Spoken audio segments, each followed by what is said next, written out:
start with getting your better half and getting all your pool of information. Our next one is those who will be involved with the information gathering stage and also the decision-making discussion. So who do you think would be involved with that? Probably the successors, right? Well, how do you guys feel about in-laws? I've been at other succession plannings, and some people think that in-laws should be involved, others don't. It's different for every case. And then we have our outer circle, consisting of those who need to be kept informed, but not necessarily part of the decision-making process. Any examples of who that'd be? Maybe younger children or grandkids or. There you go. Yeah.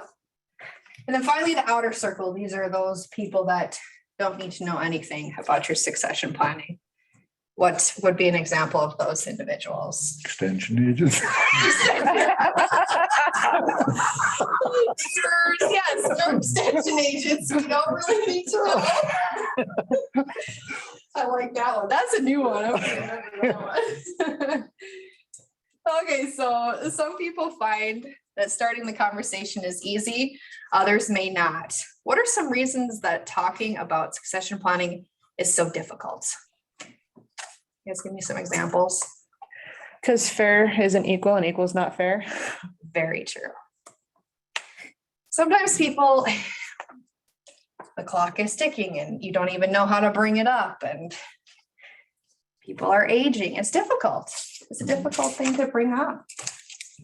So try not to start at the easy, or try to start at the easiest level. Don't jump right to the decision-making stage.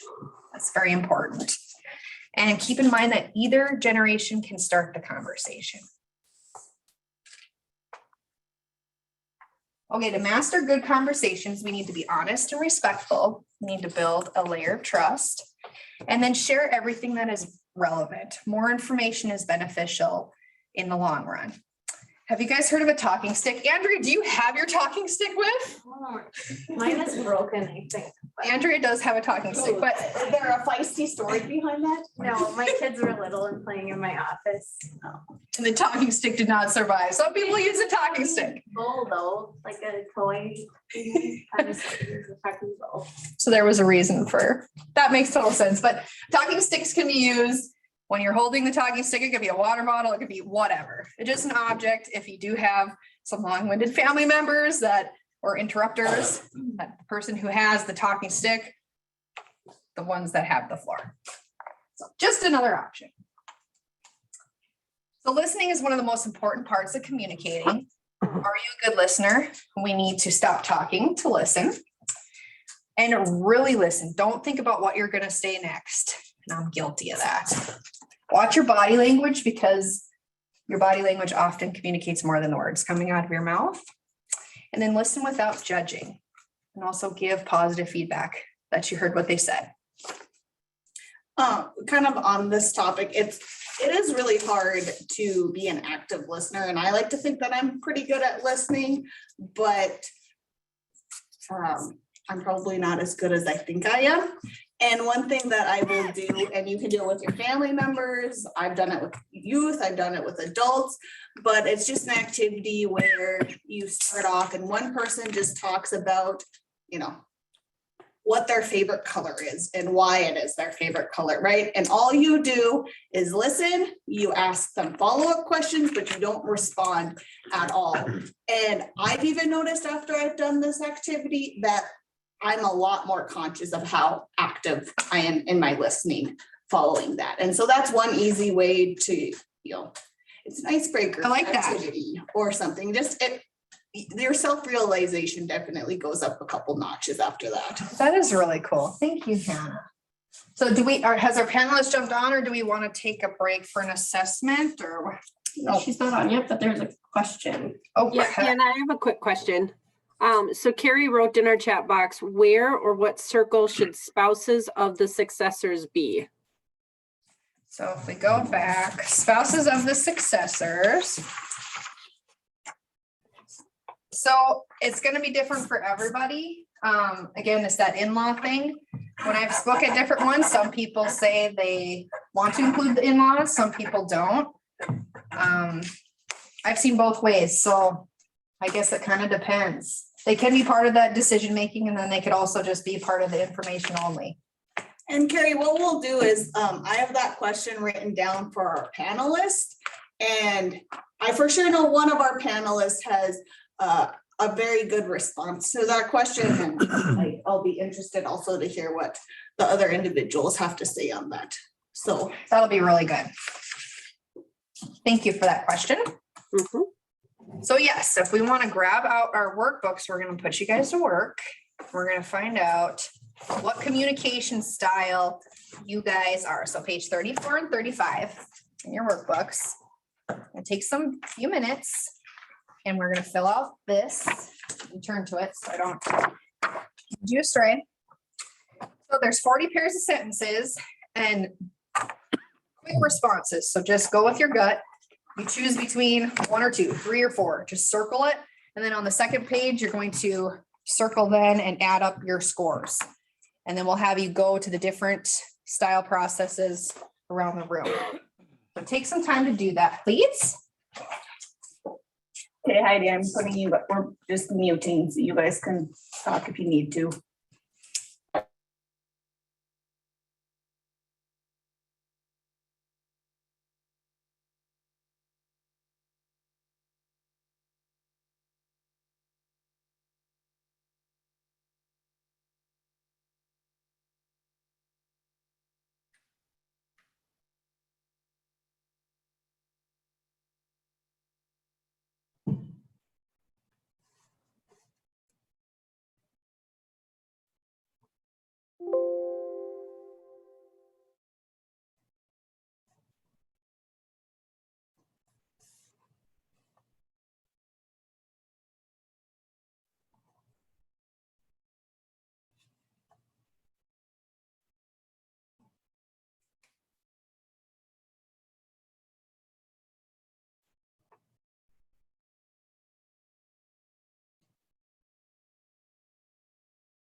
succession planning.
Cattle. There we go. Has everybody finished their assessments? Or close to? Oh, Go ahead and give us a thumbs up. That would- For the most part, they're not. No. Give you something to do in winter. yeah.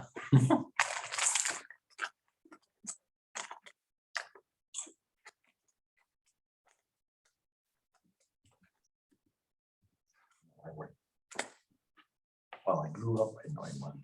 Okay. And then I went to Wabasha and then I went to work for Kansas City. I got my draft. When I need. Sure. I ended up. Okay. in solar Very good. power plant for 30 some years. Okay. Jasmine, do you want to text in the chat Son of box? a- They're done. Okay. Let us Yeah, know. he said, "I'm retired back here, kind of more peaceful and quiet than sure. Didn't have the place for 6 months. When Three the of them. tornado took down the garage and a couple of the barn and a couple other jobs. Then the oil boom came. Oh, we got windmill.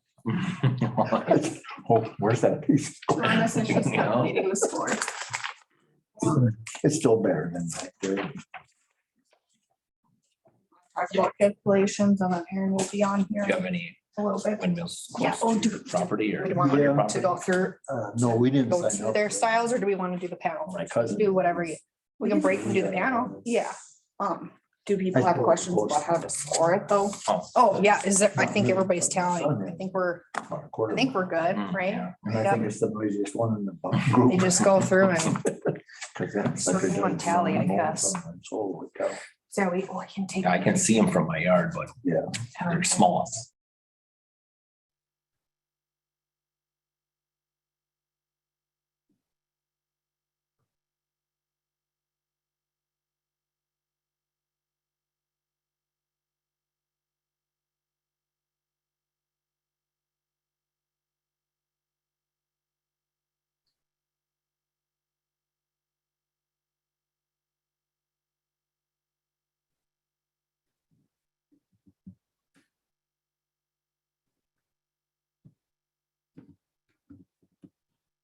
But I think she's asking the group if everybody is good.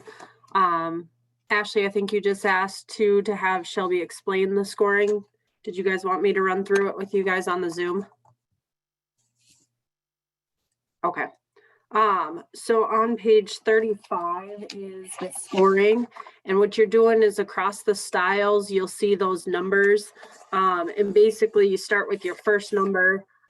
So like I had a 2, so then I circle style 2, process equals 2. So you go down the list and circle the numbers that you had on each of those lines where that number shows up at.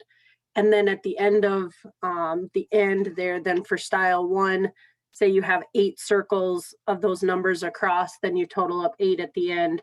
Same for the second line, third and fourth, and then that's how you get your totals for the circles of which number on page 34 you put on there. Does that make sense?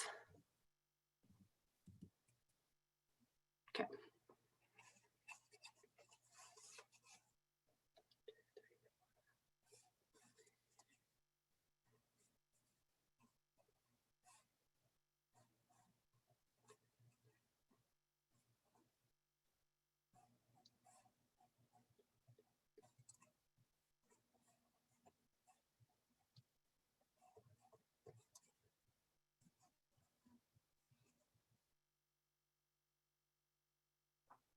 Yes, Rhonda, you would kind of fit kind of right in that tier between both styles.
Well, speaker has changed, it says. There we go. Here, we'll try. We can hear you, just can't see you. Which, Your highest is also processed, so you don't even have to get out of your seat. Try that. Actually, we have Can you hear us multiple now? people. Well, We can hear you, we just can't see you. okay. Just like like. me. Look it up. Where am I going? We're gonna. Why is it? Which one were you in? You're actually right. You're The top.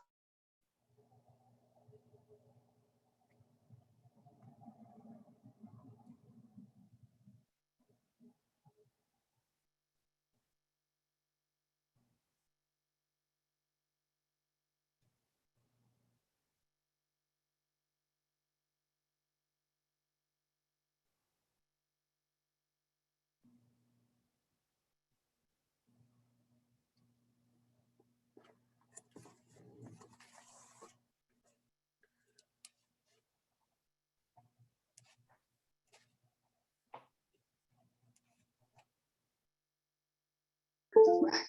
Decisive, energetic, Maybe it's just action turned on. oriented, they make quick.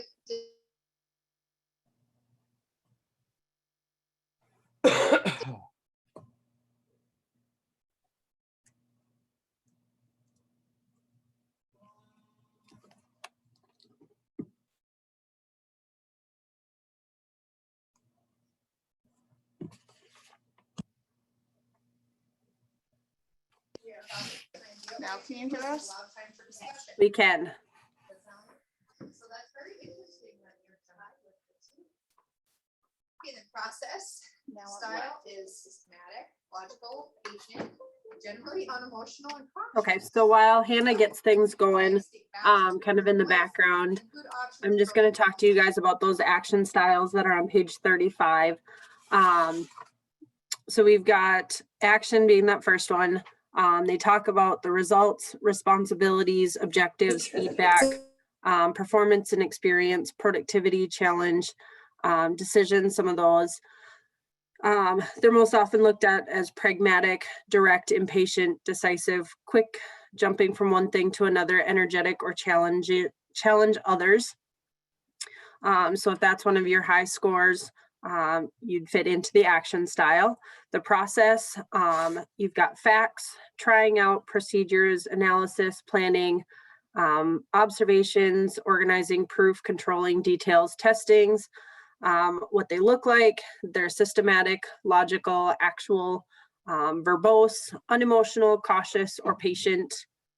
The people, they talk about self-development, their needs, sensitivity, motivations, awareness, teamwork, cooperations, beliefs, values, relations, kind of what they look like. They may be spontaneous, empathetic, warm, subjective, emotional, perceptive, or sensitive.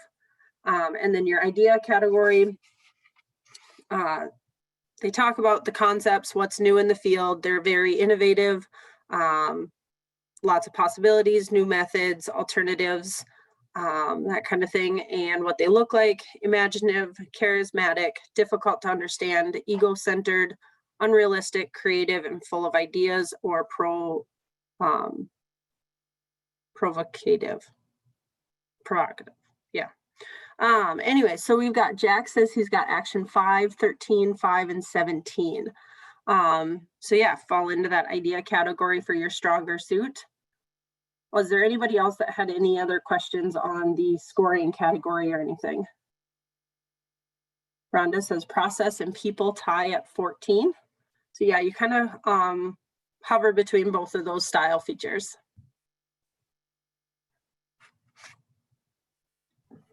And hopefully Hannah can get the Zoom connected back here for us.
But yeah, if you need a publication, you just get a hold of me and I'll find it for you.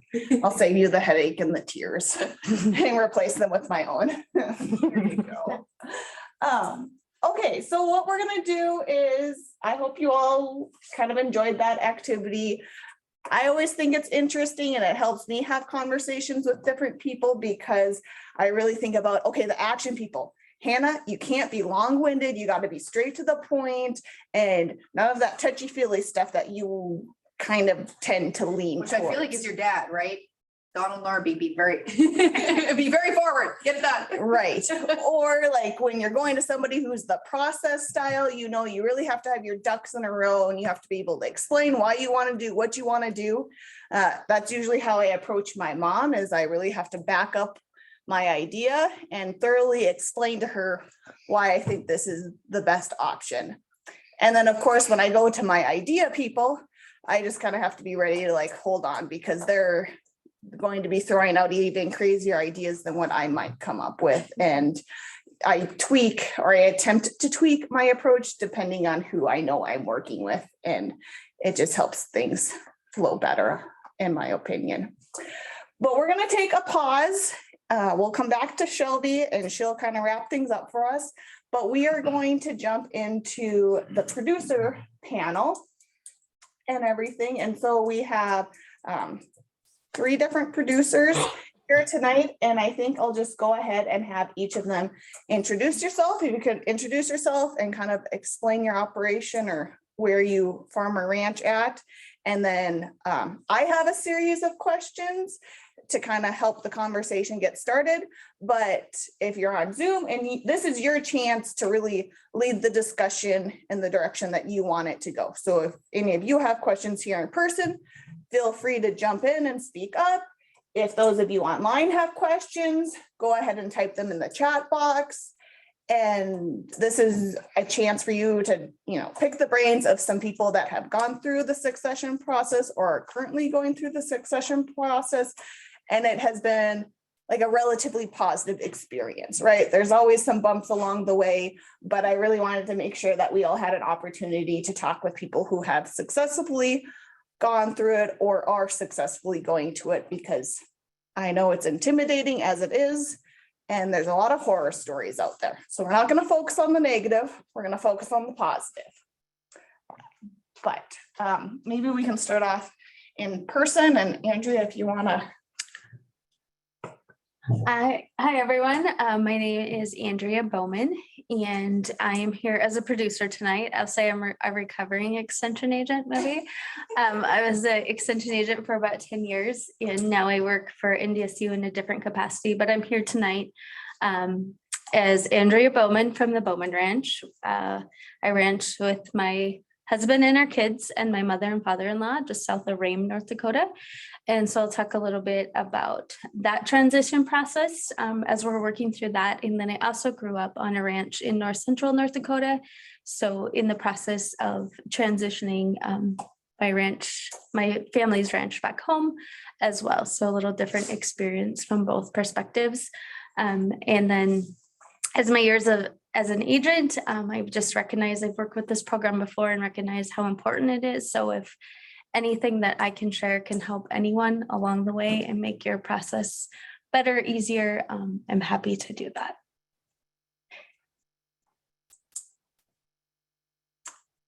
Perfect. Thank you, Andrea. Okay, I'm Nathan Thomas. I'm a 4th generation farmer and rancher in God's country of Southwest North Dakota, about halfway between Richardson and Mott. And I, as of 2021, so for a year, I've been in a partnership with my brother-in-law. We both started farming. I went to school for mechanics because I didn't know if I was ever going to ranch and farm or whatever, and till I could. And he actually went to school for plumbing, and his farm is about 6 miles from our farm. So we've known him, neighbor kid, and all that kind of stuff. And he just got lucky enough to marry my sister and get into the operation, because you can either be born into the family, you can marry in the family, or you can win the lottery. Those are the only 3 ways. Josh married it. And the reason we kind of got into a partnership is because since we started at the same time, we just generally did everything 50-50 to begin with. And didn't take long for us to realize that it would be a lot smarter if we became a partnership because of collateral, because of financing. Because whenever we'd want to get a loan for something, we wouldn't get the full value of that stuff.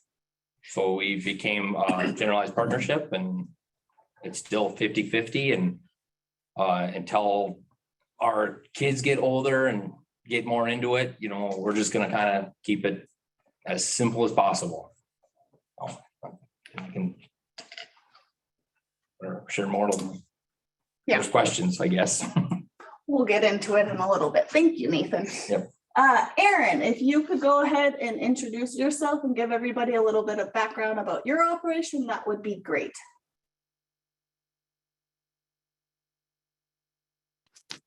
Yeah, so I'm Aaron Subart. I live in Robinson. Currently live on the farm and ranch here with my wife. We have 2 little boys, a 3-year-old and a 1.5-year-old. So the farming doesn't keep us busy enough. The kids will fill in the gaps in between. So we're primarily commercial Angus cattle ranch out here. We do some farming as well. My wife and I moved back after college from NDSU a couple years back, probably 4 or 5 years ago.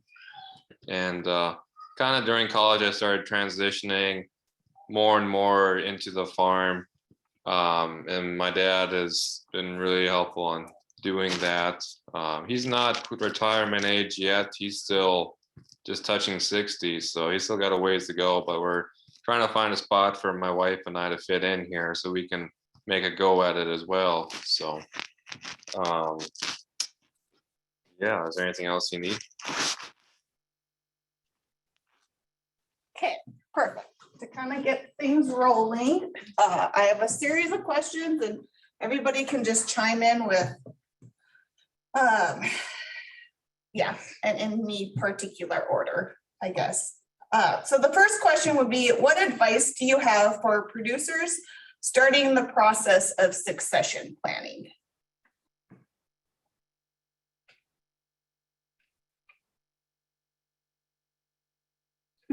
Or do you want me to call on you? Would that be better? I would say just start now and communicate often. And just remember that when it comes to succession planning, it's not one size fits all. And that's okay. And just make sure that whatever you do, you're comfortable with and you're not afraid to ask questions. And I don't think there is any such thing as too much communication. Yeah, and I'll agree with the communication thing. I mean, it took us 5 years to get to the stage of just getting the partnership established, you know, and we also went to a lot of different meetings, kind of like this, and talked to other whatever people that do the same thing and got different advice and went to 2 different lawyers and, you know, wanted to double check everything before we ever did anything. And then one of our advice that the lawyer we actually went to, he said, you know, it's in our actually agreement or partnership is every 2 years, we're going to renew it, you know, regardless. We'll sit down, and if we just sit down, like, yeah, we're good. We sign it and we keep it the way it is. But every 2 years, we're gonna just go through it as a refresher to make sure we're still happy, basically. And he said the best thing for us, since it's me and my brother-in-law, and we're not like siblings, and I honestly think it's working better that way, because siblings can be siblings, you know. And he said you got to treat everything like if it were a divorce. So we have to act like we're married in a way through the partnership, and that makes things a lot easier. So how come you didn't put your wife and your sister on there? Well, just to make it simple, they have jobs off the farm. Mhm. And they are included in the partnership as like one of the first things that we actually did is we have life insurance on each other. I own Josh's life insurance and he owns mine. And we have in the partnership, if one of us the easiest thing is if one of us were to die. If you get hurt, then things get complicated. Or if you get divorced, then things get complicated. But if, like, for that example, if one of us were to die, we have a certain percentage of that life insurance goes to our spouse or other, like my spouse. If I were to die, Josh would pay off Jamie, my wife, to buy her out because our kids are young. Once our kids get older and get more involved, then I'll have to start, getting more legal into it and all that kind of stuff. So that was more of a just make it simpler Gotcha. kind of thing. And not to leave them out. Yeah, they're not included, but they are, it's just that the partnership is just between the two of us just to make it simpler. Erin, what about you? I know we talked this weekend a little bit about how you involved Jesse in the planning process. Is there anything that you'd like to include? Yeah, my parents rewrote their will. I did some more adjustments recently, I guess. My mom didn't want my wife to be left out because the farm won't be passed on to me until both my parents would pass on. Until then, it's either I rent or I give them a percentage of my income. But so my parents did take out a good sized policy of life insurance on me. So if I ever did die before we inherited the land, then my wife would then receive that life insurance policy on my, I guess, from my deaths. But she probably wouldn't be able to farm. She can live here. She can try it. If not, she can move up where her parents are or move wherever she wants, I guess, if that ever happened. But just to be safe and hope it never happens, that's what my parents did to make sure she also, because she works here too and she has a job as well, but she puts just a lot of sweat and tears into it as well, and it would just be terrible, I guess, for her to not get anything out of it, I guess, if something were to happen. So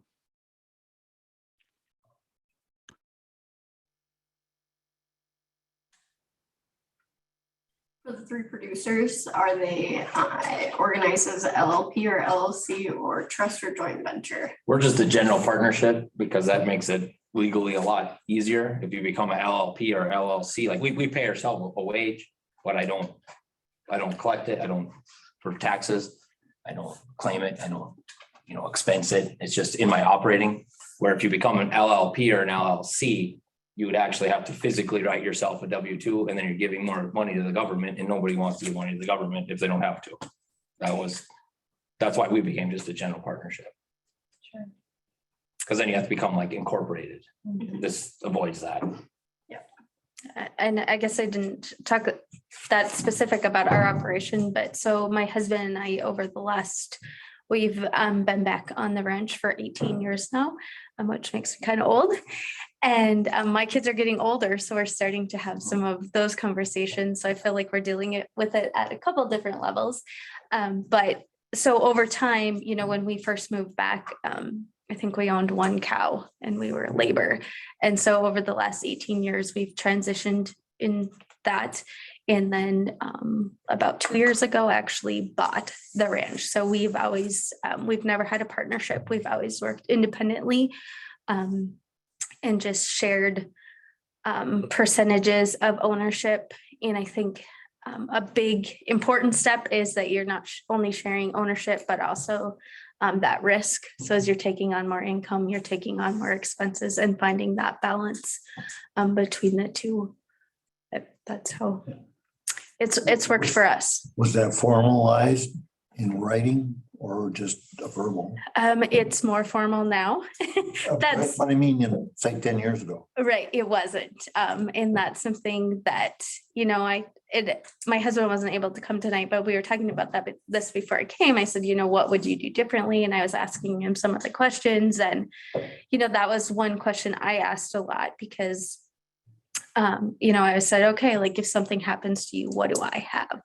Not in that I want to be rich, but I have 3 little kids. Like we have to make sure, that they're taken care of. And so now as we've transitioned to the next level, I think it's a continuing process. Like every year, like you're reevaluating, like as our debt load increased, And my husband's okay with it and I'm freaking out, but then that's when, yeah, you look at, what is your life insurance? What are those levels at? Do we need to up them?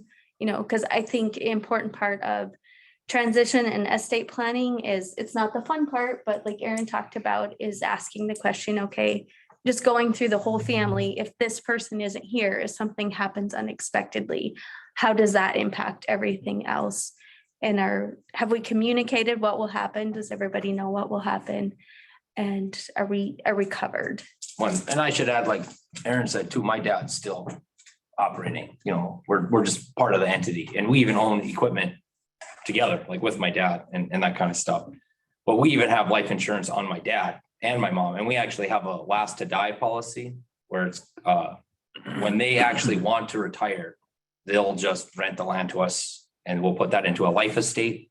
So then the wording in there, it's our name now. If something were ever to happen to them, the government can't touch it. It's ours, not theirs, but they can still collect on it until they're dead. And then whenever one dies, eventually, we would get the life insurance money, and that would be our way of buying the land from them, and we get to as an inheritance then. Okay. And that's not officially all written down and like lawyer talk. It's just all like verbally now, but my dad's been working on that for about 2 or 3 years now to get that all finalized. And because even like their house, we're gonna put that under our name, so that if something were ever to happen to them, nobody can touch the house. It's ours. Just kind of protect them and protect us too.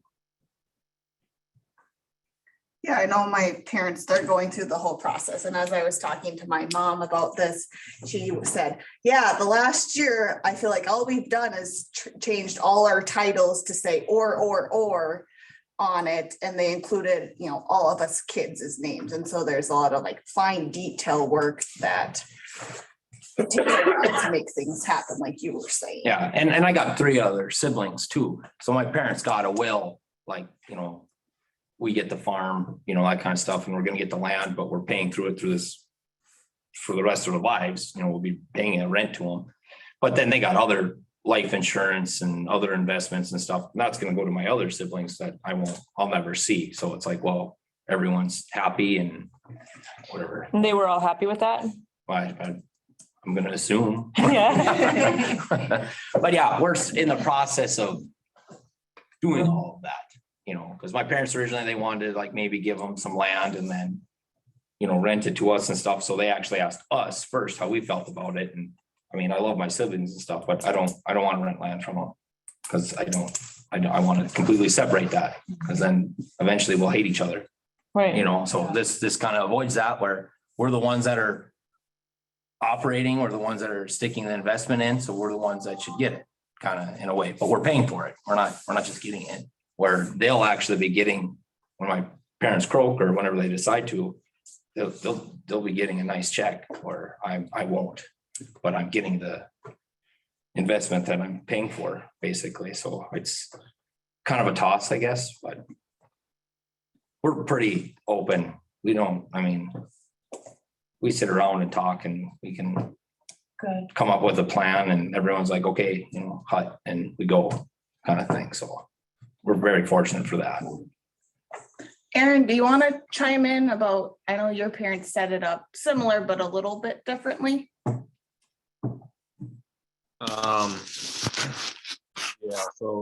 Jess and I, we are independent from my parents. But a lot of it is, we live in the same yard as them. I don't own the land underneath the house that we live in. I live in my great grandparents' old house. But that's something we got to work on, is getting the land drawn up. So we own the land where our house sits, stuff like that.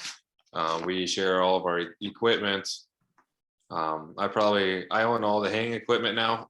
My dad's getting out of the cattle, and I'm slowly getting, it's a little more than slow, but we're Jess and I are getting into the cattle, and he's just going to remain doing the crop side. So each year I've been buying a certain amount of his haying equipment or trailers, or I bought a semi or a cattle pod or whatever, to keep us going.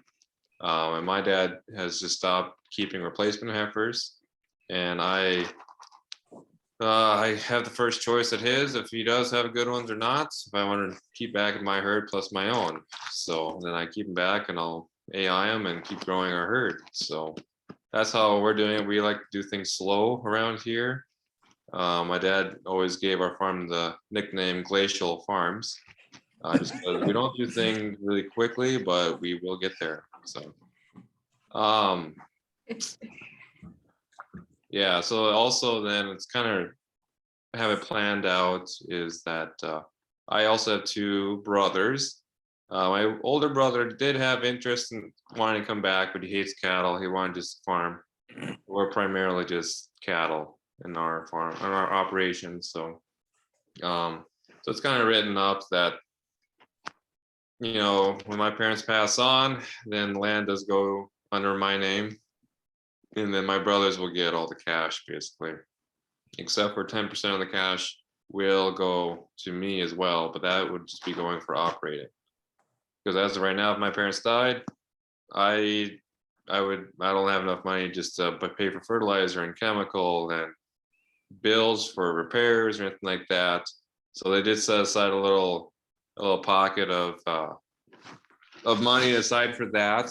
I told my wife though, I hope my parents don't die for a long time, obviously, but whenever my wife and I are at a good stage and we hopefully don't need that little pillow of cash, then hopefully we can have it written up that 10% then could be split between my brothers again, because I'd rather not. I feel blessed just being able to take on the operation. So my one brother did one time say, "Oh, you're getting all this land and stuff," and I said, "No, I'm getting a job.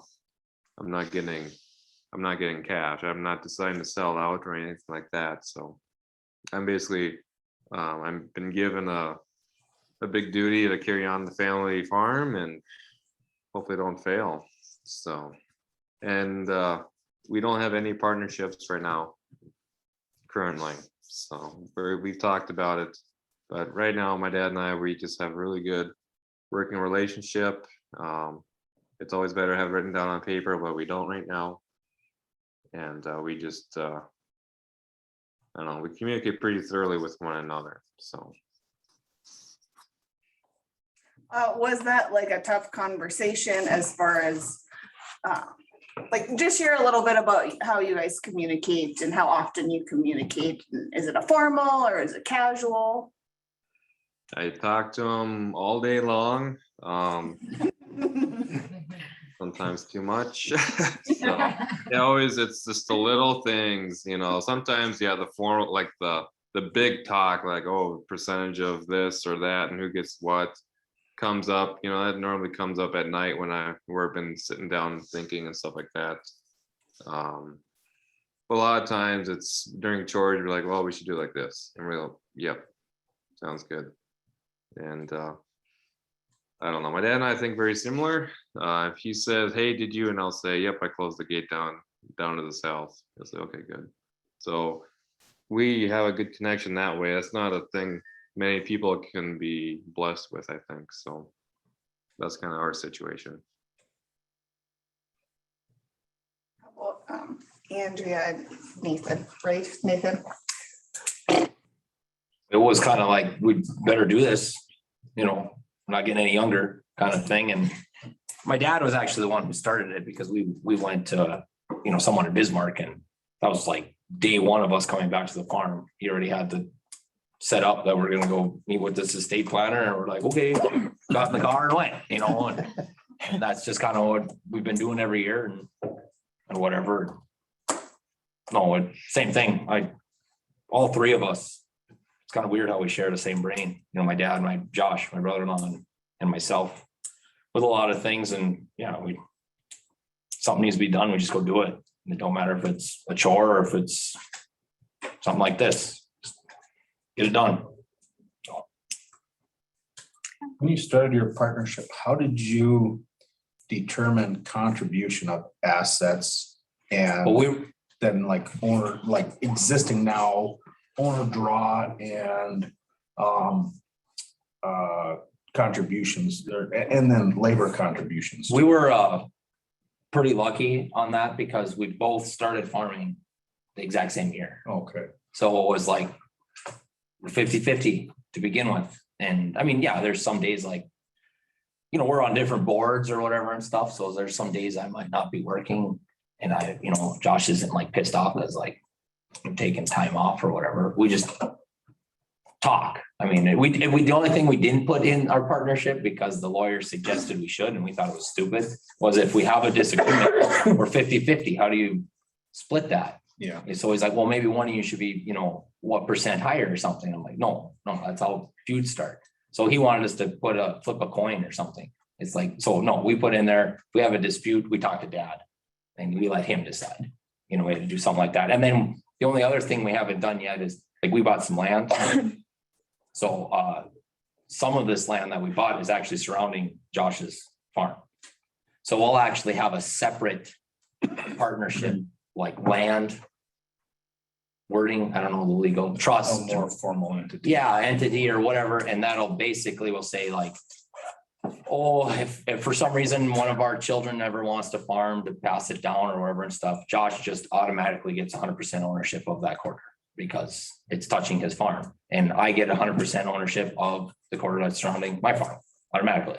You know, I mean, it's just simple give and take, you know, kind of things for that. But like, you know, we bought a quarter this fall and it's just whatever, a couple miles from the farm, and it'll be pretty simple. We'll just, one of us wants to quit someday, it'll be written in there that if the other guy wants to still get going, he gets to rent it at fair market value. Just whatever average rent is, that's what you rent. Or if we want to sell it, to buy it out, you buy it, whatever it's worth that day that you say you want to buy it. No, like plus this or plus that, it's just make it fair kind of thing. So yeah, it's just communication. That answered some of it, I guess. I guess in our situation, we haven't had a lot of like sit down, everyone at the table conversations. So to explain our operation a little bit more, we raise cattle as our primary business, and my husband and I have always had our own businesses kind of on the side as well to help with cash flow and everything else. So right now our operation is about half registered Angus cattle and half commercial cows. And my husband and I have all of the registered cows, and then we split the commercial cows. So it equals out ownership and land. So the amount of land you either rent or own equals the percent of cows you have between him and I and my mother and father-in-law. But we're similar to Aaron is a slow process. You know, we've slowly bought things over the years, and lots of times my husband and his dad will talk a lot, and then we'll come back and my husband and I'll have a discussion. I've felt fairly passionately along the way that as you know, as someone who's married into the family, I didn't want to be part of the discussion as in like what my mother and father-in-law wanted to do to with the place, because I felt like that was their decision to make. I've always been involved in the management decisions as they impacted us. We have a backgrounding feedlot, my husband and I, and you know, for a while I was kind of like where Aaron was. Like I owned a feedlot in someone else's yard. I lived in somebody else's house, and that did bother me. And now that we've bought everything, because I've always said to my husband, what if something happens to you? Like I have a feedlot in someone else's yard. Like, what does that mean? Do I just own some pipe and some bunks? Like, you know, like we never had that defined. And I have a really good working relationship with my mother and father-in-law. We all live in the same yard. But that was, you know, knowing I worked with this, I was never comfortable that we didn't have all that in writing. And now since we have bought the place, you know, that has certainly changed. And then just the slowly buying equipment over time. And it's still very much like we own, like it's grandpa's trailer and our trailer. And we always joke that grandpa's is a lawn ornament. Like it's the last one that gets used. Ours is the one that's always dirty, those kind of things. But so it's very defined as far as equipment goes, who owns what. And, you know, and my kids all know that. And I think that's something that maybe I have a little different perspective of, or we do with our kids is we're very open, like with that. My oldest is 16. And so we're very open with them of like how our process has went and just like, you know, talking with them about what they want to do and just, I have conversations a lot, especially with my 16-year-old who I butt heads with a lot lately. And I like, he loves ranching, he loves cows. And I'm like, you know, we have to get along. If you're going to work with us someday, like I want to support you and do everything I can so you can come back here. I also feel very passionately that you're not coming back here right away. Like after high school, if you don't want to go to college, that's fine, but you have to go somewhere and work for a while. That was one of the best things for us. I mean, I heard it from other people and I actually experienced it. I went to school for mechanics and I worked off the farm for 2 years before I came back. Same with Josh. He was actually a plumber by trade. And we kind of do a little bit of that on the side, just whatever, a little bit extra for personal income or whatever. Right. And stuff, but that, and I know Josh would agree, like he worked 4 10-hour days and then he had Friday and Saturday with nothing to do. So he'd come out to the farm. And when he was on the farm, he's like, man, I really like this lifestyle. Like I kind of miss it from when I was growing up. And same thing, when I moved back, it's like, you know, I had cows, I had like 10 cows. So I'd go out, make hay or whatever. And it's like, man, when I was gone, it's like, wrenching is stupid. I want to go farm, you know? And it was like, that was the best thing. And then I've gone to other estate planners and they've actually forced that on kids. And I've heard stories where, you know, someone will leave for 2 years and they're just miserable. They think it's the stupidest thing ever. They come back and they take over the farm. And I've heard other ones where they get a job that's not at all related to agriculture and they made a career out of it. So, I mean, that was a takeaway that I can personally say was probably one of the best decisions I ever made. Yeah. It made me want to come back. I've heard that a lot. And my husband and I both have degrees, and we joke he was a loan officer for 4 months. That's all the longer he made it in the office. And then he came back. But so I think that's important, and it's just changed, I think, how we communicate with our kids and the expectations that, like, if you want to be here, like, that's great. And I'm going to do everything I can to make that happen, but you're going to earn it. And we have to communicate and we have to work together. Like, if we can't work together, then it's not going to work. Do you discuss the financial part with him?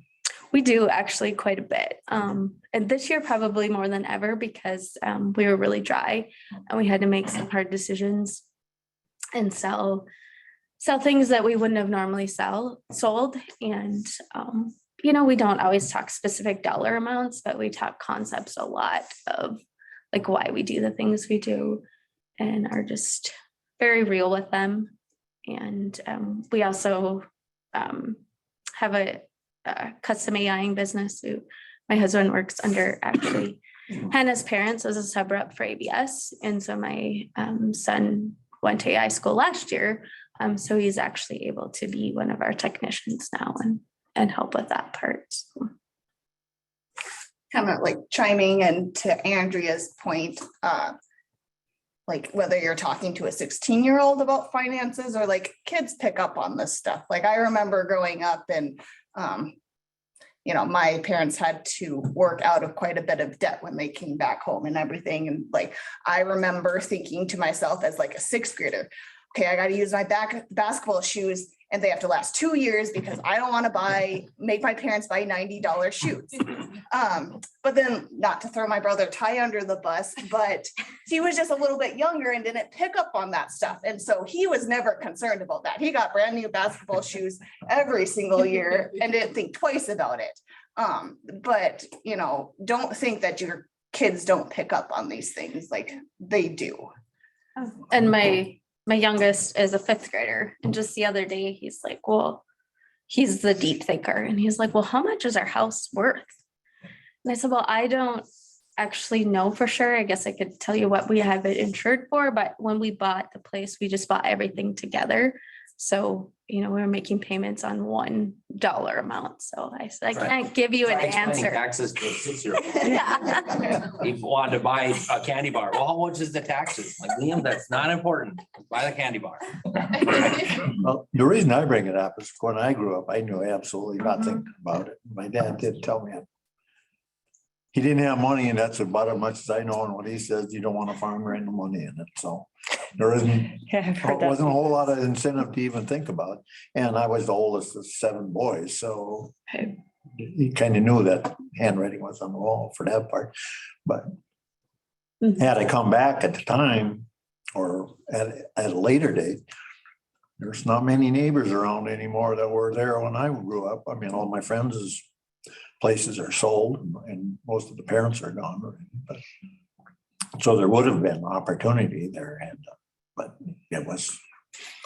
My dad, I don't think he never wanted to stick his neck out too far financially. We were close to buying some land at one point, and the lady he was gonna buy it for just had a sign, and she got sick and died. And he never pushed the issue with the heirs, so. And I think he probably could have, if he would have even asked probably, but it just didn't happen. That's kind of my sticker point, is to let the kids know.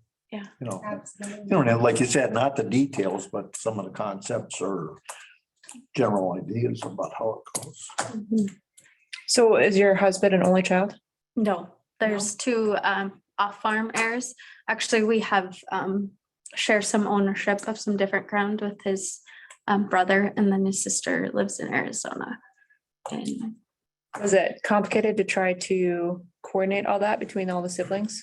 no, I think that was just something that my brother-in-law is a loan officer, so he has a pretty good grasp on how things work in finances. And so I think it's just something that they were always open and talked about. And blessed to have maybe a few other assets that can go different directions than just the ranch. Aaron, do you want to chime in about how your family, how open you guys are about the finances? Yeah, I've also been kind of a deep thinker my entire life. So I've always asked my dad, and I bond with my dad the most, and I love my mom, but she doesn't talk about the farm a lot because she's We always get she'd rather talk about other things. So, but I'd always ask Dad, or he'd be like, "His minerals gone up in price this year." And I'm like, well, how much? 20 cents. Or just like nothing. And I'm like, wow, it must be tough, stuff like that. And but he would always.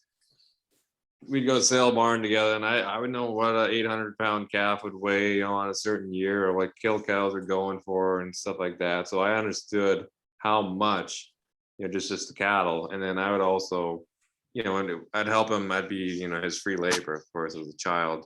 So I'd be like, so, this hay, you're going to sell it? Yeah, I said, well, how's the hay doing for market? And he said, well, maybe we get $40 a bale. Oh, okay, that's pretty good. Yeah, that's really good.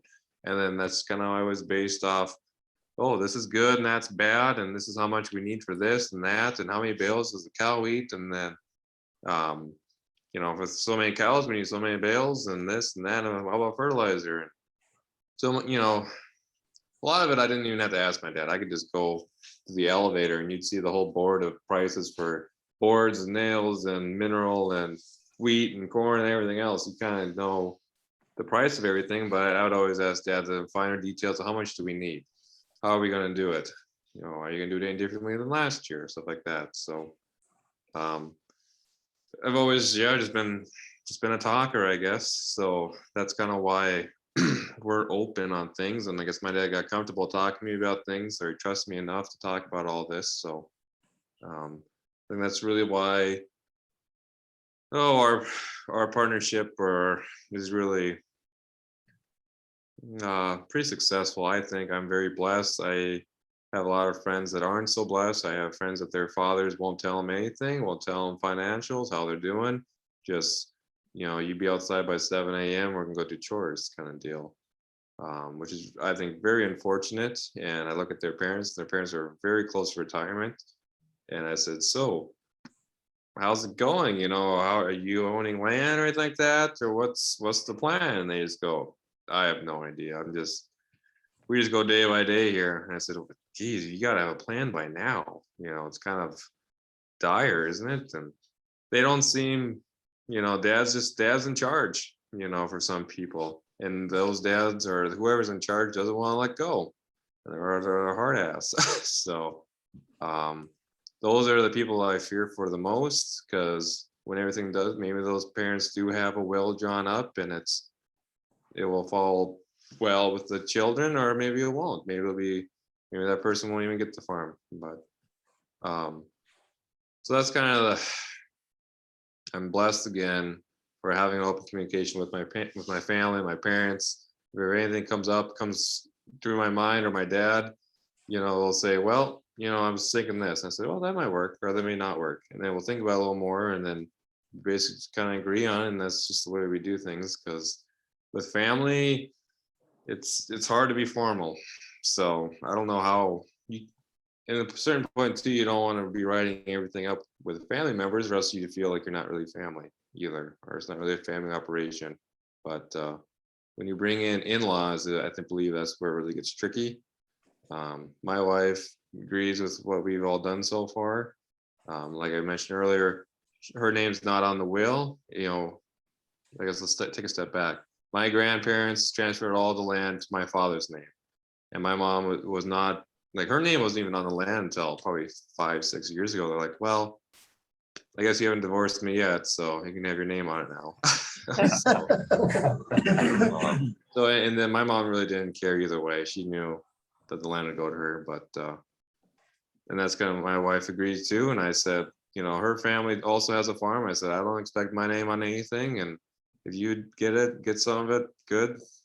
I don't care if my name's on it or not. So that's your family. I married into it. Same thing with you. You married in, and hopefully our boys will take over it after us, kind of deal. So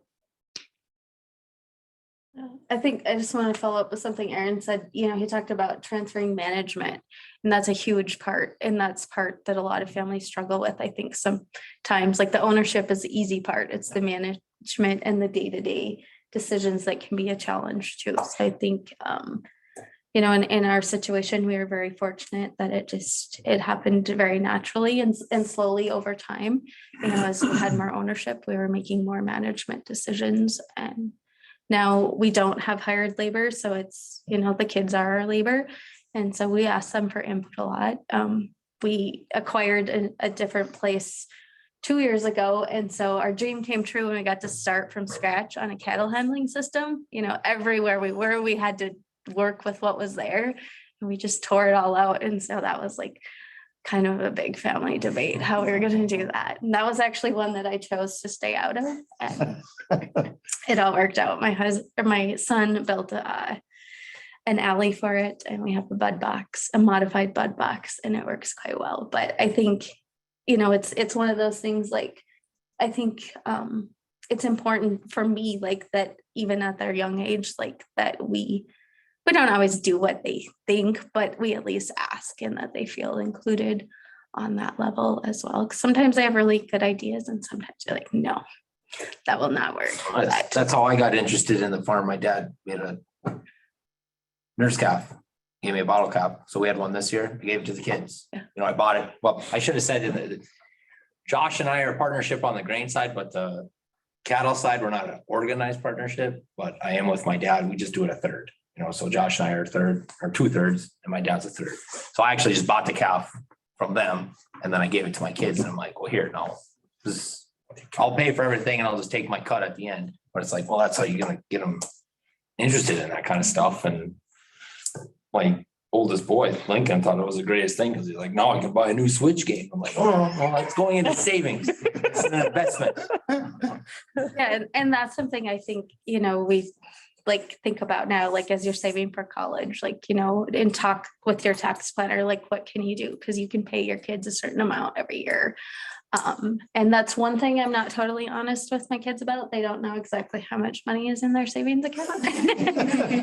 I just tell them that they get paid every year, and they have a 4-H steer every year, and that steer payment goes into their savings account. So if they do the math on that, they can at least know how much is in there on that part. But and I'm a mean mom, they tell me a lot. So I make them do things the hard way sometimes. Like they don't get to buy bagged feed for their steers. They have to, once the feed wagon gets parked, when the feedlot's empty, they have to hand mix their own mixed ration for a couple of months of the summer, but it's a good learning experience. So what about, like, I thought about transferring, not ownership, but some of the, I mean, where he can make his own decisions on part, you know, not on the whole works, you know, give, you know, okay, these are gonna be your 2 quarters to start out on. You know, you're gonna manage them and slowly work into the management that way. Rent it to 'em. Yeah, I've heard of other producers that with their kids, you know, even a back 80 or 40 or whatever, you can take rent that. my equipment, and by rent, it's labor, Right. you know, but you get to decide and what you want to grow and whatever and that kind of stuff. And I've heard good things. I mean, you know, I didn't talk anything on the finance side for us forever, but my dad actually was the one who kind of taught me how to do the finance. And my dad would kind of like round everything to the nearest dollar. But I have OCD, so I want to know to the nearest cent on my crop side and my cattle side.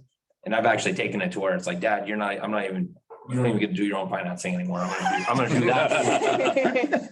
So I actually figured that out for my dad, and he'll, you know, and my dad, I'm very, very fortunate for my parents, because whatever, when we came back to the operation, they're like, you guys do whatever you want and we're just gonna go with it. So if we want to try a new crop or new experiment or whatever, I mean, we still talk about it and stuff. And he's like, yeah, whatever, you know, just as long as the check's not gonna break me, you know, kind of thing and stuff. So yeah.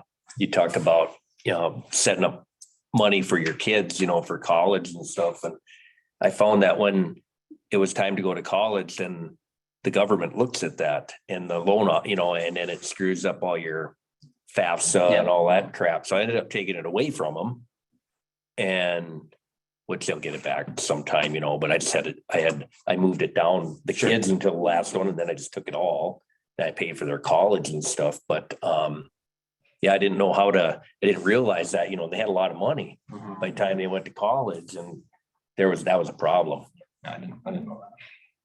And then they weren't happy when I took their money away. That's my I got 3 grandsons here, and give them a cow, and then they got the calf, and my son gave them one, and then they got into pigs, and the pigs really worked out better for them, because you got to show them into 4-H, and then they got the money, and they breed them however they wanted. And my daughter-in-law, she got these Hereford pigs. I don't know wherever she come up with the Hereford pig business, but she just loved them, and so it worked out really good for them. And then they have to buy the feed and all the rest of it. Teaches them, you know. Yeah. Two of them do well with it. The middle one, he doesn't know where he is yet. We did that with chickens, and I just told my daughter, I said, I just want a 25-cent royalty every time you sell a dozen eggs. I don't take the royalty, and I pay for everything, and they're actually more my chickens than they are hers. But whatever, it got her into it. A start, yeah. Kind of along the same lines, as far as mentoring that next generation and helping them, like empowering them to be making decisions and stuff like that. I thought it might just be a little useful to share how my family does that. So this last year, you know, I have me and 2 younger brothers, and we all have some level of interest in coming back home. And this last year, our dad gifted each of us 15 heifers. We found some land that we were able to rent and everything. And let me tell you, great year to jump into the cattle industry. Your bucket of water. Right. But what we ended up doing is forming a joint venture, because it's less cemented like a partnership. Initially, we thought we were going to do a partnership, but then when we talked to our tax person, he was like, no, you guys should do a joint venture, and then you can file separately and everything. And it's, you know, if you guys decide that you just can't figure out how to work together, it's a lot easier to. Yeah, but break we apart. started as a joint venture too. Mhm. Then we just went to a partnership. Yeah. And, you know, as far as helping empower that younger generation to kind of figure things out, I mean, like, we call up the people that we wanted to lease from and did all the lease stuff, and really, you know, I mean, this first year, we didn't take on everything that we could have, but, we started that process and now we're gonna be working with the farm business management people out of BSC to figure out the financing side of stuff. Just because, starting small, we don't have a lot of things to keep track of, but we figured it's better to start and not start any bad habits right off the bat. But just like little ways that you can really empower that next generation, I think is important. And I'd like to follow up with your comment about tax savings. I think anytime you do anything, it's like your tax advisor is probably one of the most important people on your team, tax advisor and lawyer. Because even just like, we've bought a lot of things from, son to dad and how you do that. Like we typically go through the dealership so that we can take those full deductions. Because if it's a direct sale, then there's differences in what you can deduct. And so even cow sales, we've run some of those, or bigger cow sales we've run through the sale barn. It's just cleaner paper wise. And then we found that to be beneficial, but I think your tax advisor and your lawyer are probably two of the most important people on your team. Be my problem. I don't have either one. One question Rodney asked, going back to the life insurance discussion we had earlier. He wants to know, does the cost of life insurance have a significant impact on cash flow? I don't know. It depends on the policy. I mean, I got, Josh has one on me and it's pretty high. I have one on Josh that's pretty high. And then we have two on my parents and those are both high. So yeah, it asks the cost per acre, but I wouldn't operate without it because it's kind of a no brainer. Depends on how old you are when you get them. Yeah, that too.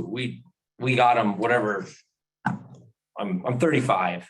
Yeah, then they're cheap. Yeah, it was cheap.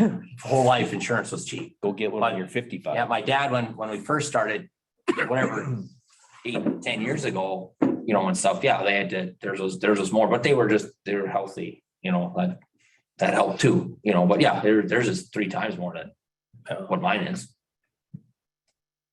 But yeah, I think it's essential. And so my parents had actually started a life insurance policy there's 4 kids in my family. And they had started a life insurance policy, just a small one for us when we were little. And this last year, we were able to increase that value by quite a bit.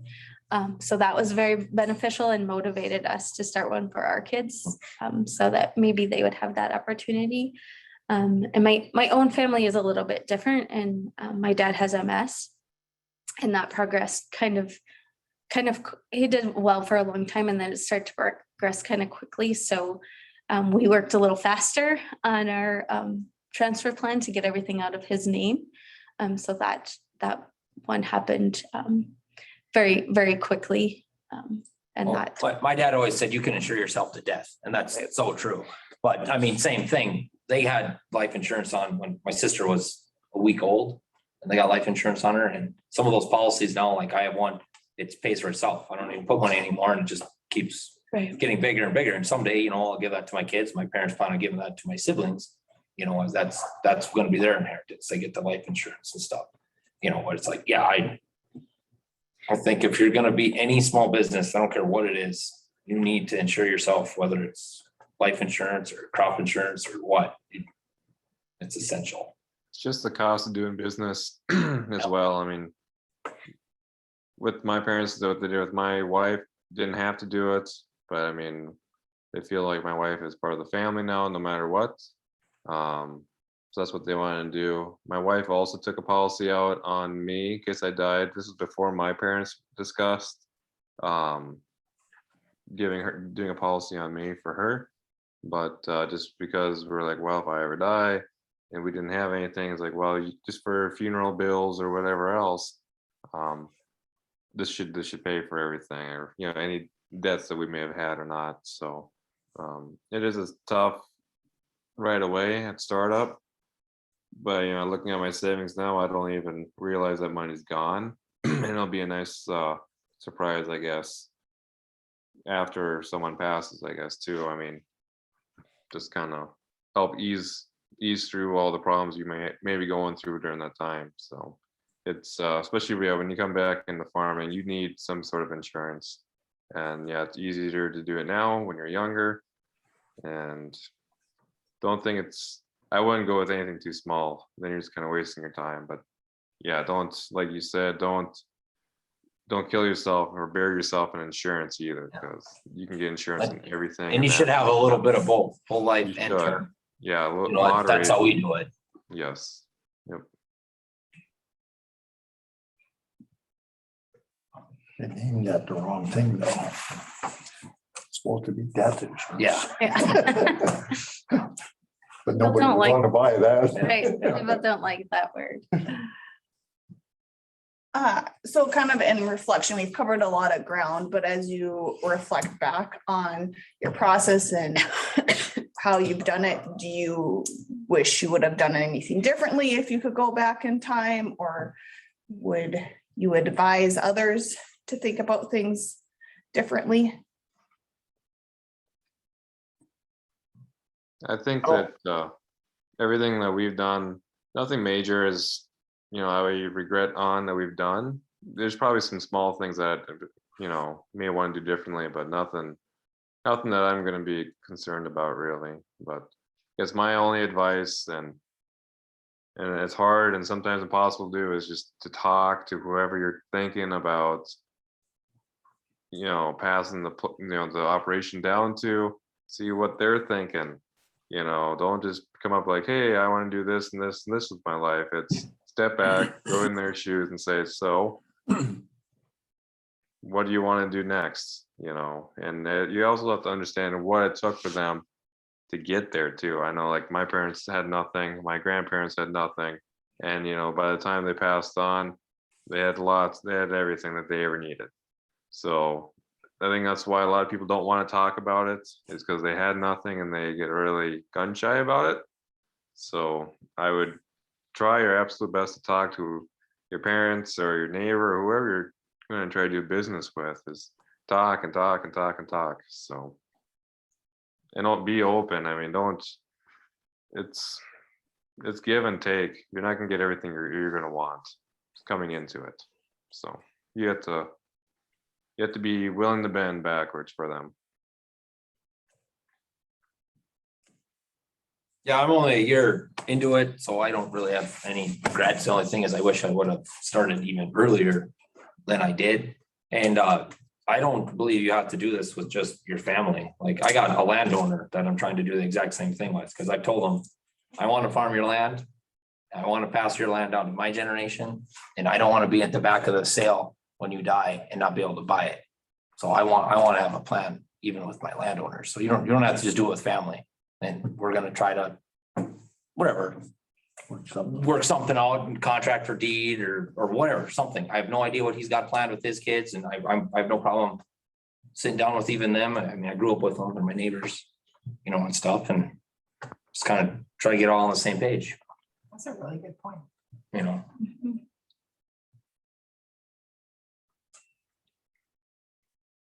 Yeah, I don't know like huge regrets. I just think maybe, starting earlier and maybe even things I would have done with my own kids, like,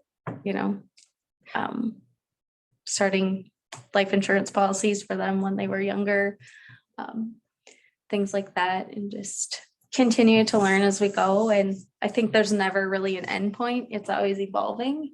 So being willing and able to evolve as time goes and life circumstances change. I brought this book because Elaine Fraze was a speaker we had in Bowman several years ago. And she's got a great website. She's from Manitoba, but her blog the other day was "Someday isn't a day on my calendar." And I thought, kind of took that to heart and thought that's very fitting to this topic. Like, we always want to put things off for someday. But just don't be afraid to do it now. There's no time like the present, I guess. And, everything in our situation hasn't always been perfect, but we've been able to, I should say, we've been willing to work through it, and we we live and work together every day, and we have a good relationship. And my kids get to grow up with their parents or their grandparents in the same yard, and they love that because grandma always has Smarties. I think echoing Andrea's point about not everything is sunshine and rainbows, which I think we all know that, right? And believe it or not, as an extension agent, I have scary 4-H moms or people that I need to sit down and have conversations with, and it's really helped me become a better communicator. And also realizing that I know none of us have ever yelled at a family member while working cows, ever. But I have also gotten to the point where I've sat down with my brother and I've been like, okay, Ty, I know we're siblings and we've got that layer, but we got to figure out how to we got to figure out, okay, this is when we're working and like we're business partners, and this is when like we're family, and you can tease me until I cry at this time, but you can't tease me until I cry during this time, right? And because I told them, like, I'm not going to put up with that in my job. If somebody has an attitude with me, I'm going to sit down and be like, hey, let's work this out. And I'm not going to put up with that like type of behavior from my family members. So I think I appreciate my experience as an extension agent. And I think that's why it's important to get off the farm, because then you realize how the real world works and everything. Because I think sometimes we can get away with some communication styles that wouldn't fly in other areas of life. Yeah. And I think just like the exercise you did earlier, in the different styles and just recognizing your own strengths and weaknesses. So I don't do well without sleep. So once we start calving season, like I'm the very supportive wife at the beginning, and I get up and check every night, and then I get fired because I'm crabby. Just sleep tonight. Hi, I'll get up. Like, no, you need to sleep. So I think just recognizing even those little things, and the strengths and weaknesses in every operation, and then empowering those strengths in other people to really make them feel part of it. You can get fired on the railroad. You Right. can't get fired on the family farm. Oh, no, I've told my siblings, we got to figure it out, because I'm not doing this if we butt heads. But I will say the nicest thing Ty has ever done for me is he brought me macaroni and cheese in the middle of freeze branding one time. And Hangry Hannah does come out occasionally. Speaking of the calving, my grandson went out and found a calf this morning. Oh, You're not supposed to calve until the middle of March. and we have cameras now, so, and I like to sleep. So when I get up sometimes and go check, like I can see into my mother and father-in-law's house. And like sometimes I'll be going out to check and I can see my father-in-law sitting at the computer watching. Like, Eric, I got up, and he's like, he just can't sleep sometimes, but he never knows when. That's all good. That's the one thing we don't have in our partnership. It is kind of a bunch of BS because Josh lives off farm. So he, unless there's a blizzard or something, he never checks calves. But my dad and I are totally fine with that. Like, whatever. And I can come over, like, why drive 6 miles? It's stupid. I'll just check them. And I'm pretty much getting replaced by my kids right now when it comes to like labor. I'm kind of like the second option right now.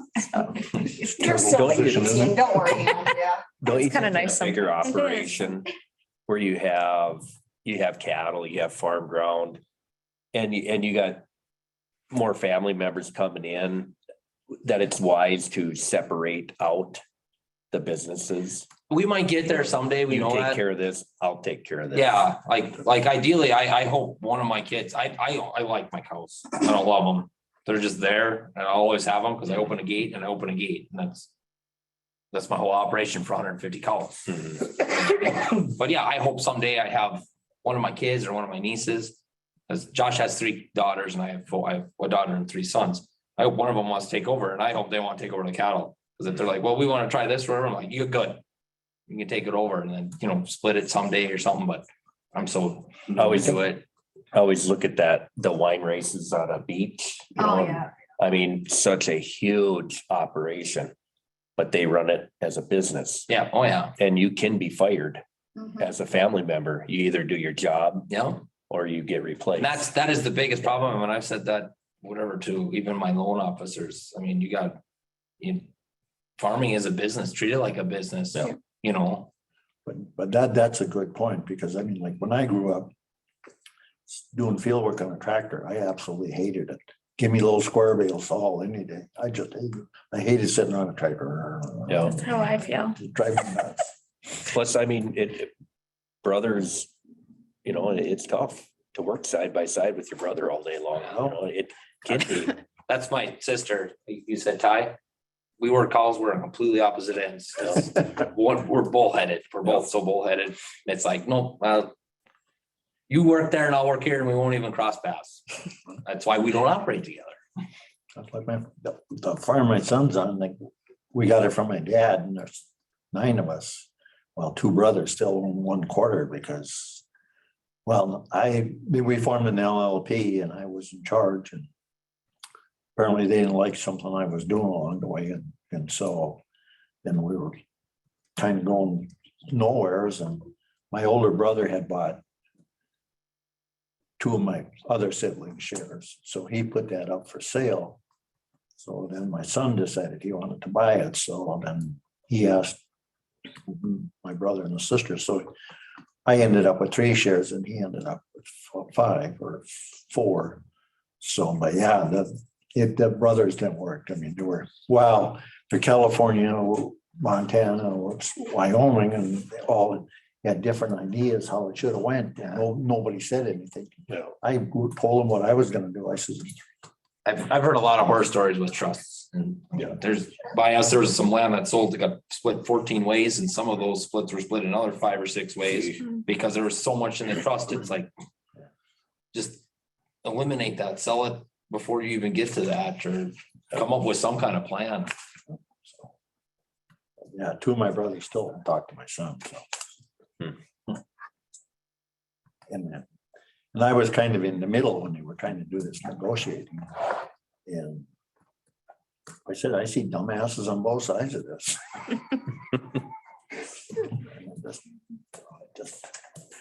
My brothers and I all get along now. It was a little tense there for a while, but we're okay.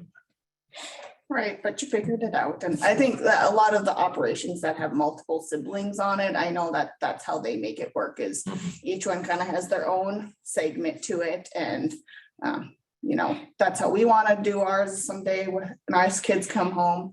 Like, of course, always working on figuring out how to get along and have those conversations when you don't see eye to eye, but also respecting the fact that sometimes it's just nice to have your segment that you don't have to check in necessarily with anybody constantly about it. You can just run with it and people trust you. One more question, and then if anybody else has questions, but we'll kind of look to start wrapping things up for the panel.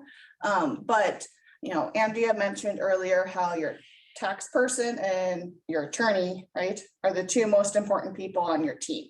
And so my question is, people have asked, well, how do you find a good attorney, or how do you find a good professional to work with? And so how did you figure out who you wanted to work with? Were there any specific questions you asked as you were shopping around, or questions that you asked of other people? We, for the lawyer side of things, we actually got a reference from we have KC Life Insurance. So our KC Life Insurance rep recommended this lawyer. So we called him and we sat down, and it's like, whoa, like, man, we jive. And it was like that simple. So we got lucky there. And then the taxes was more out of convenience, like being through Farm Credit.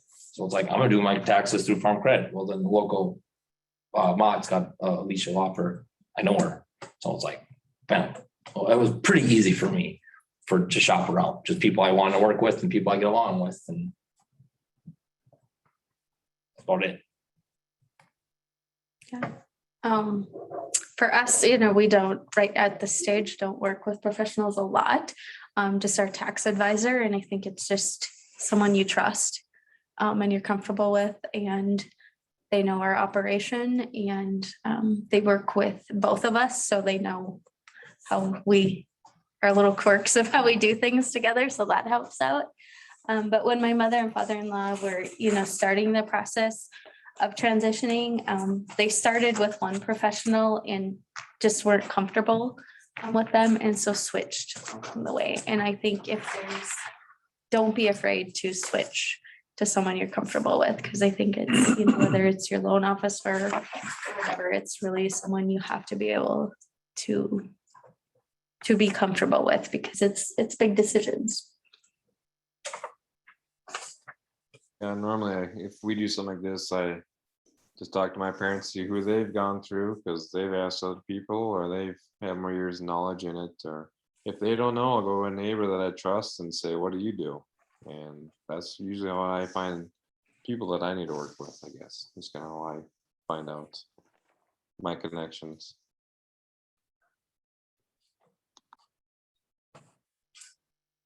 Okay, well, if you think of any questions, speak now or forever hold your peace. I did, for those of you here, I went around and handed out, I printed off the certified succession planner sheet. For those of you online, I'll make sure to send that out when I send out the follow-up email with the recorded links for you to watch if you want to share that with anybody. Again, we don't necessarily recommend anyone, but we do provide this list of people who have gone through the training specific to design your succession plan. And if Andrea wants to speak on that anymore, or Shelby. No. Any more questions online? No. Good. Okay, well, thank you so much to all three of our panelists. I really appreciate the three of you coming in and sitting down and talking. And I always say, I think the best part of these programs are the panelists and that discussion that we have there. And it's nice to be able to pick other people's brains that are going through the same process and everything. Yes, thank you.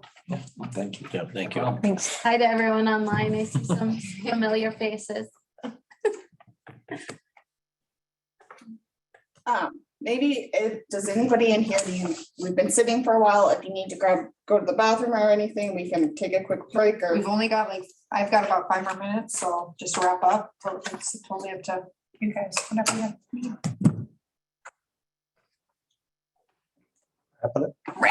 They're ready to go. They're ready.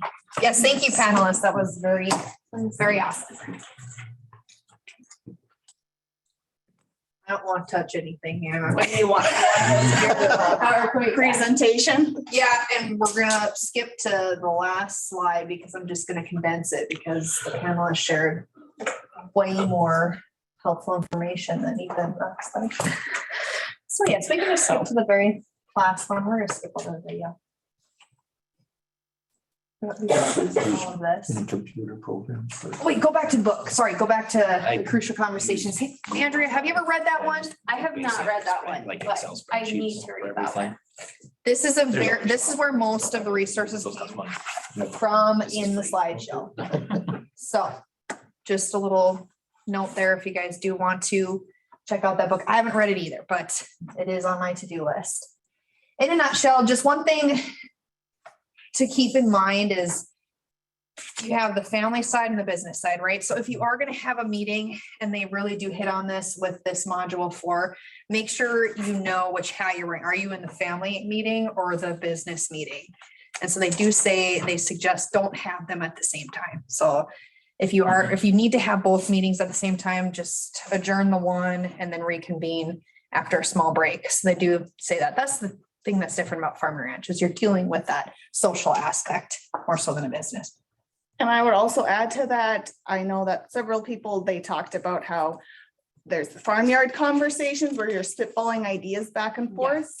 And not that those are a bad thing, but I would caution people that there is a time and place to sit down and, really get things on paper, because sometimes we're like, oh yeah, don't you remember talking about this? And I don't know about you guys, but my memory isn't that great.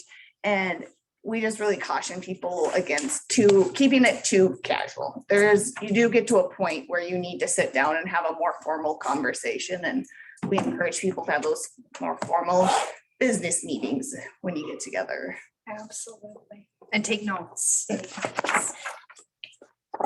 Okay, so we're gonna skip to our. And also, here's your action steps, which I think, I don't know which page, page 45. Is in your workbook. If you workbook, yep, on page 45.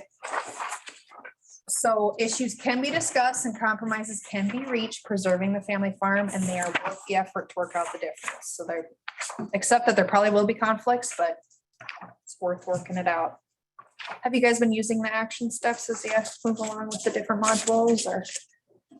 They're kind of nice just to look back, or I like that he started the timeline. I'm a to-do list type person, so it's always nice to have that. Is there any questions in the chat box? I'll go check. Any questions on communication in general? I can tell you about, you said write it down. Yep. I would say that's a real good idea, because my son can tell me something and what he tells me is not what I hear or whatever. And I mean, that's not on just the big things, on go do this, or can you do this? Go do something. What the hell did you do that? You wanted it. No, I didn't. Yep, it's take notes. It's huge. Everybody's busy. So I told him, I said, you want to do something, you write it down. Exactly. I mean, not that I don't want to do it, but I'm gonna Absolutely. do it. I might as well do what you want. Yes. Any other comments or questions before we wrap up for the evening? Is it? Or what else did, are we good? Was there any chats, or did you want me to check? Andrew, go monitor.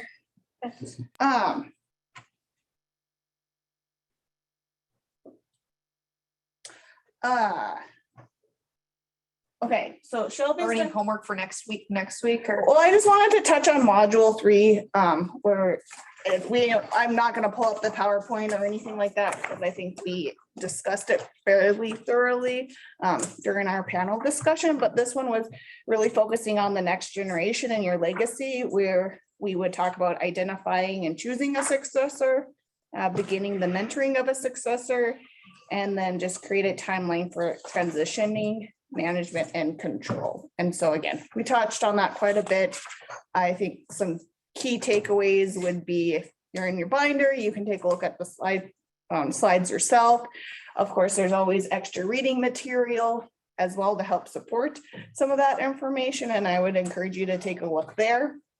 I think some bullet points that when I read over it is, one, to keep in mind that passing it on to that next generation can take anywhere from 5 to 15 years. And so, I mean, it's something that takes time if you want to do it right. And so, you know, it's better to start too early than too late in that scenario. I also kind of along those lines too, as far as different resources available. Something that we talked about was, when you give pre-weaning shots and when you work cows and all the different details. But something like I personally have started doing this last year is I got a little notebook where I'm writing down, okay, so on 12/19 of 2021, we bangs vaccinated and Prey Guard 10 gave Prey Guard 10 to our replacement heifers. And so just writing that all in a book or someplace, because again, if my dad kicks the bucket next week, like I kind of generally know when we're doing those things and you can figure it out, but it's nice to just have. I would suggest doing it digitally too. Because my dad does, it writes it down and I put it on the computer. So we have 2 copies of everything that we do. Right. I like that suggestion. But get in the habit of, putting that together. I think something else, they talked about that book, Crucial Habits. I am kind of a personal development junkie and I have more personal development books than I know what to do with.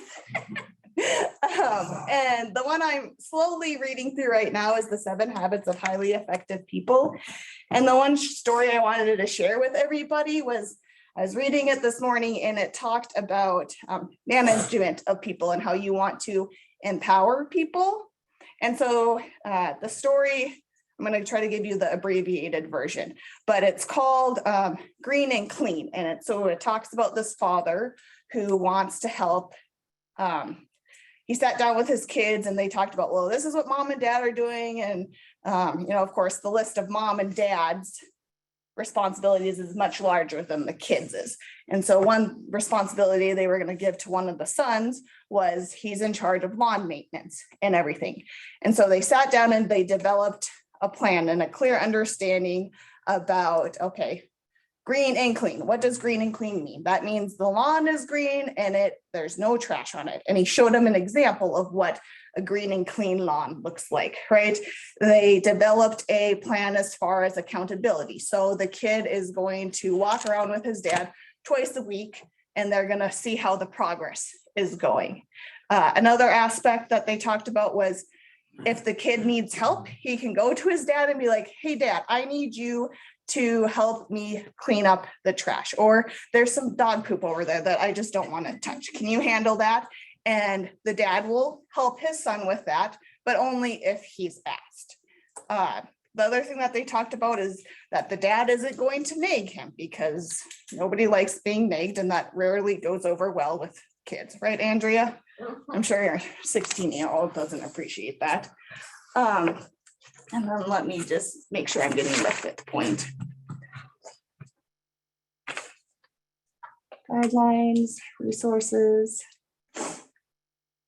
And then they talked about consequences. So if the lawn isn't green and clean, mostly what they talked about was just there's going to be disappointment and you didn't hold up your end of the bargain, but he understood what the consequences were and everything. And then as the story continues, of course, 3 days into it, the lawn is yellowing, there's trash everywhere, like things aren't getting done like they're supposed to. Big surprise, right? And so the dad comes home after the 4th day and stuff still isn't done, and his son's out playing, and he goes up to his son and he's like, so how's the yard work going? And as soon as he said that, he realized he wasn't going to nag. He broke that guideline, right?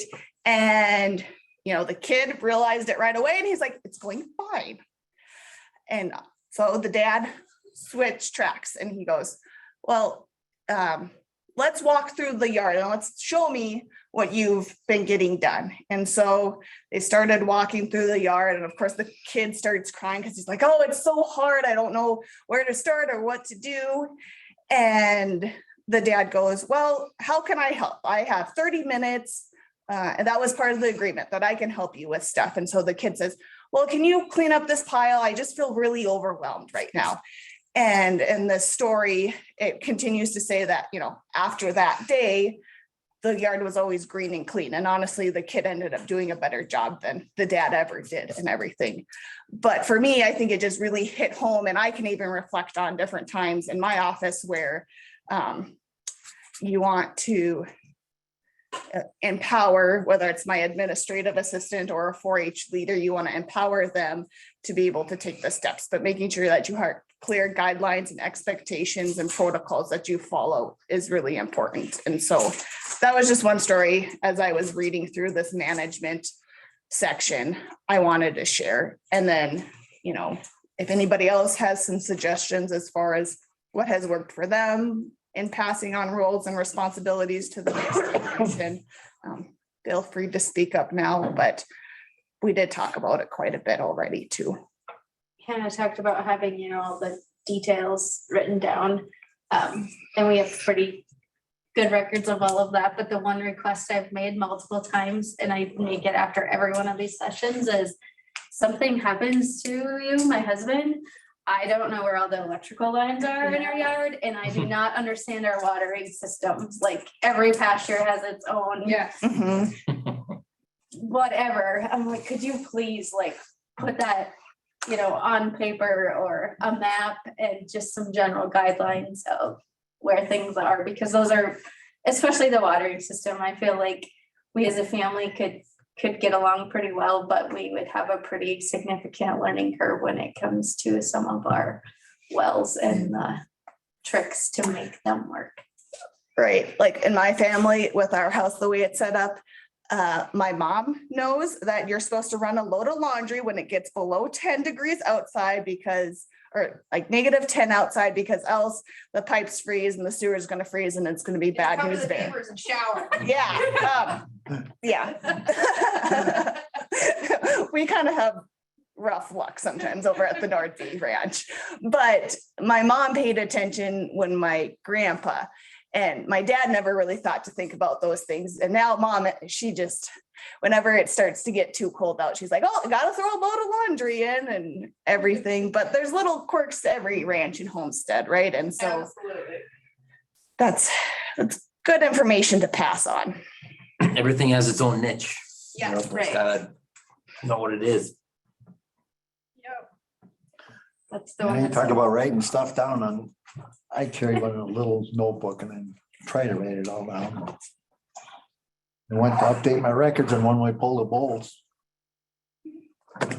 Couldn't find it anywhere, You know what? but we did sell bowls when we pulled them, so I went, oh, the sales slip in the sale. I have a annual calendar, one of those little flip ones. Oh, yeah. And then every day I write down like what we did outside, when we fed the cows, when That's we awesome. put the feed in the feed wagon and. My grandma started the Daily Journal. And then my dad did it, and my wife always says, when are you gonna start doing that? I'm like, wow, when my dad quit. 'Cause I don't think I'm old enough yet to start a daily journal. Well, I mean, it's just like, I don't know, like we get them at Southwest Grain. They're just, And they're little tiny ones and it's just the important stuff. Pulled bulls or cow 64 has, we always is put the limping, moisture, is limping Or like or, wind. yeah. always gotta have the weather too. And then I circle the really, really important stuff that I go back and look at constantly. Like I always go back and look when we pulled the bulls, always. I can never remember from year to year, so. Kind of a funny side note to that, my grandmother lived to be 90-some years old and she was in her own house up until the last couple of years. And I was in Minnesota and I come back, but she always complained, nobody comes to see her. Nobody comes to see her, she's always by herself. Well, I knew it wasn't true that nobody came. Come on, it's okay. Well, had been gone for a few years and I got one of these journals she wrote. And they lived about 3 miles from my folks lived, and my aunt and uncle lived 1.5 miles. And she wrote in there, I swear there wasn't 10 days in the whole year where somebody didn't come by or somebody didn't stay for 3 days. And I said, okay, now I'm beginning to understand why she said nobody came by, because she grew up with all this commotion, people's coming and staying and whatever. But it was just funny. Enlightens sometimes in how people perceive things. Okay, so one last thing for everybody online and in person, I just handed around a paper. If you could provide me some feedback as far as how the sessions have been going, if it's been meeting your expectations. If there's, I know we only have one more session left, but if there's any major tweaks that I need to make in the next week, this is your opportune time to give me some feedback. And on those of you online, Heidi, hopefully. She's just shared it. Okay, perfect. And so if you could take the time, 5 minutes, fill that out, I would really, really greatly appreciate it. I guess some other housekeeping items to mention, next week, we do have a meal that's sponsored and everybody's invited. So if you have been online this whole time and you would like to come have a meal with us and join us in person for the last session, you're definitely more than welcome to come. I will say, if you would like to come, please let me know so we can let our caterers know and know how many people to expect to feed and everything. So let me know if you want to come in person. Dakota Western Bank sponsored that meal and we really appreciate it and everything. So everybody's welcome. We'll have another panel discussion involving various different professionals that you can pick their brains on some of these matters. And yeah, I think that's what we got figured out. Any last good, anything for a good of the order? So the ground rule thing shared here, stay here, that applies for panel members, right? Exactly.